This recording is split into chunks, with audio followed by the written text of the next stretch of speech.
This is an area I had highlighted last week before the Hurricane Center started highlighting it this week. Now, over the next 2 days, they're not expecting any development. In the next 5 days, there is a 20%, so a low threat for some organization. And none of the models are overly aggressive with the system developing. Again, near future, not likely to see much. In fact, we should start to see toward the end of the week a lot of that rainfall move from the Gulf into the Atlantic.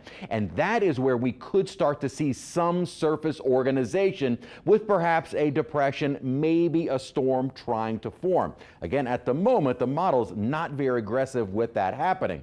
And this is a comparison of where the two models, the Euro and the GFS, are trying to find any kind of surface low pressure. And you'll notice there are kind of several in the coming days with nothing really well organized, basically some kind of elongated troughs. As we get later into the weekend, the Euro kind of focusing on maybe some development and not as much the GFS. So the model's not in great agreement with anything even happening. As I'm mentioning, in the coming days, we're expecting significant rainfall across the Florida Panhandle and the Big Bend area, but most of it will be offshore. Then after this kind of Wednesday, Thursday time frame, we'll start to see a little bit more of a shift toward the Atlantic waters, and that may be where we start to see some organization. In the near term, nothing's really going to get organized. And actually kind of looking at the upper steering, the reason why is that there needs to be something that kind of kicks that system off. That something may be a developing upper trough that is deepening across the plains.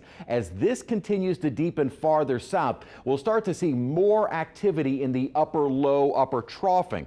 That may try and translate its way. This is in the mid and upper levels of the atmosphere.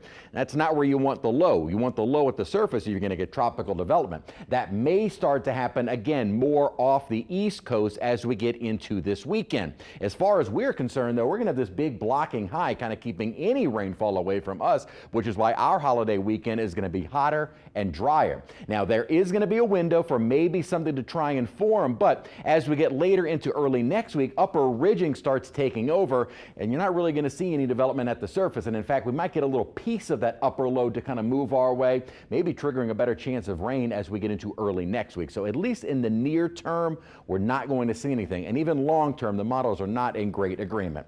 We